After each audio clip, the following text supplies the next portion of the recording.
Hi everybody, welcome to another Monday Under the Den. You're in our kitchen, so you know what that means. Au Jus You Didn't! I don't have that fan anymore.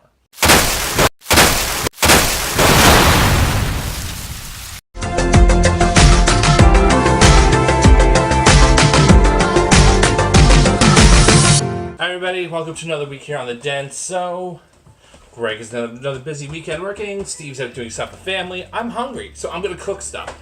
And I'm going to film it too because I need to get stuff built. So, convenient for everybody. So, what am I going to make? Well, we just had a winter storm and I'm already sick of winter. So, I'm thinking summer. I'm thinking quesadillas. I'm thinking of making my own flatbread. I'm thinking of making a lime sour cream to go with it. Let's get this done. So to get this started, first thing I'm going to do is make some flatbread. Now, it's so easy to make this. It's so ridiculous. So bread recipes typically can take all day. This one really doesn't take much time at all, and there's no yeast, so you don't get that weird smell, and you don't have to do time sensitive, or just is yeast deactivated already. You don't have all that stuff that you have to deal with normally to get yeast involved. So let's get our ingredients together. Let's get this started, because I'm hungry now. So what you need for this one is, you need 2 cups of flour, 3 3/4 cups of milk, and 3.5 tablespoons of melted butter. So first, we're going to combine these two together. Stir them together. Then, we're just going to mix that in with the flour. Oh, and I forgot another ingredient which is absolutely necessary. 1/2 teaspoon of salt.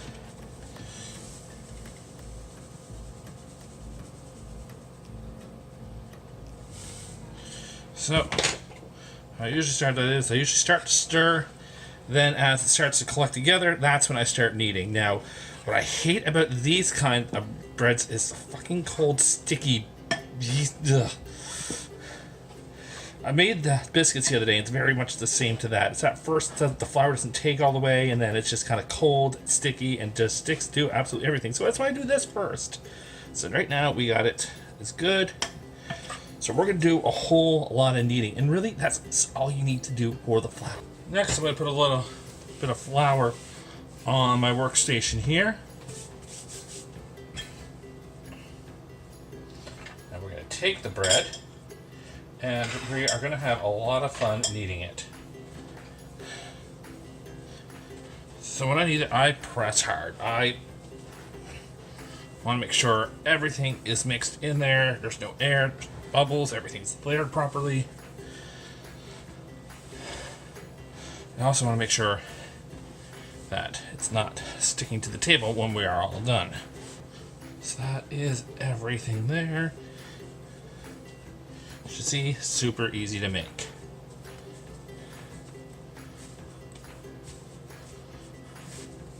Now, this is not one of those ones you have to set or anything else. You can actually start getting to work right away. I'm going to do about medium-high heat. I usually put it on a 6. So, while we're waiting for the oil to be ready, we're going to start making our individual balls. So, usually just a small handful is all you're going to really need, because these are going to spread out pretty far. It all depends on the size you want to make them as well. So I'll press them down. And we're going to get a rolling pin out.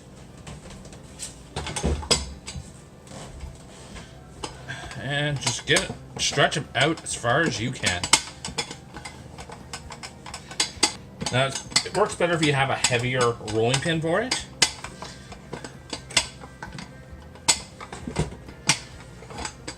And if you're keto and you're saying, oh, this is not something I can make, fried cheese.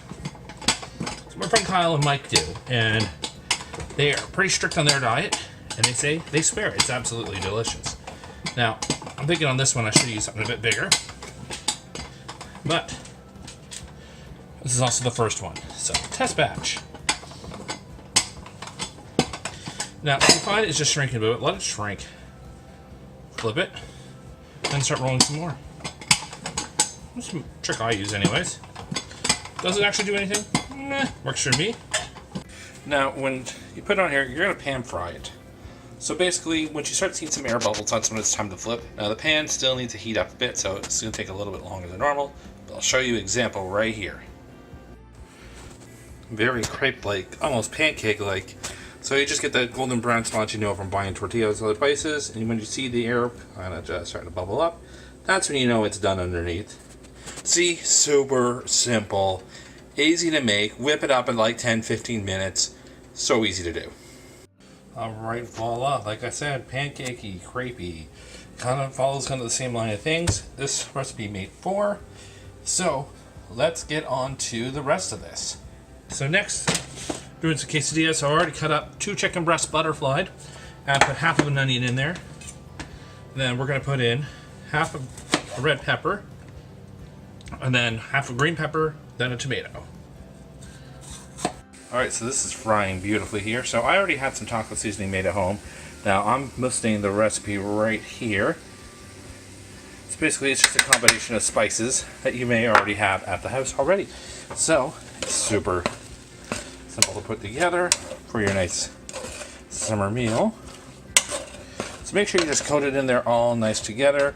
Cook until the onions are transparent, chicken's all cooked, peppers are tender, juice from the tomato is all set out there. And I'm going to change one thing with the tomato. Only use half of it, don't use a full one. This is already pretty full as it is. So we are almost done here. So chicken is cooking, it smells delicious. I wish other people would be home right now to enjoy it with me, but life. So what I'm going to do next for dipping, people typically like sour cream and salsa when it comes to their quesadillas. It can be a little more fancy when there's money in my bank account, so I'm making kind of a lime sour cream to go with it. I'm not really a big salsa fan for dipping. I like it with chips, not really with anything else, so... But, yeah, so this will be the last step here, and my dinner for myself. Right, so the last part here where we're going to make everything else, the lime sour cream. So we're going to take a cup of sour cream, we're going to get some lime zest, we're going to get some juice from the lime, half teaspoon of cumin and a quarter teaspoon of salt, and just mix together. So, like I said, this is simple.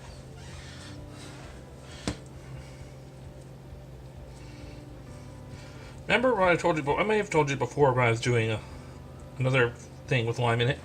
Cut an X into this. It'll make everything so much easier, especially if there's no seeds in it. That's always the worst. But there we go. After all that's mixed together, just whisk.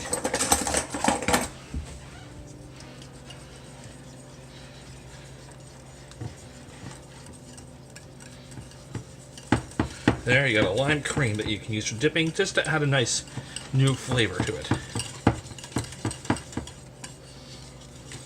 If you want, add cilantro. That's always a fun mix to throw in there.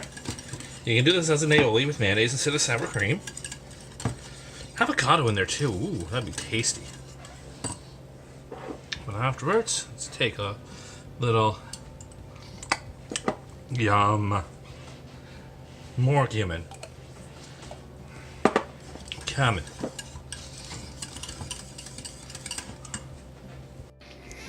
And this is it. So we're going to take the mixture, put on 1/2 of the flatbread, sprinkle some cheese on that. I'm going for lots because I'm feeling kind of gluttony today. So, now I just like cheese a whole lot. And there we go. Most people in the winter prefer a nice comfort meal, something comforting like a stew, a chili, or anything. Me, I don't know, I'm a bread guy, and I like Mexican food a lot, so I decided to kind of take me back to warmer times and warmer cultures and warmer memories. So here we go. Nice, easy, takes a little bit of time to whip together, but you'll be very satisfied with the results. So that's it for another week, guys. The kitchen is closed now, and I'm about to go enjoy my meal. So, again, like, share, subscribe. Anything you'd like to see me make for food, some of these times that we do some kitchen episodes, they're really fun to make, and I really like doing this for people. So, definitely make some suggestions. As well, Q&As happen randomly. If you have any questions at all for any general topic, shoot us a message, comment, go to our Facebook page. We're always looking to hear from you to see if there's any suggestions of topics you guys want to hear. So remember, this is for you guys. And we want to work out there for you. But like I said, like, share, subscribe. Enjoy watching the other guys' videos in the den. And have a great week.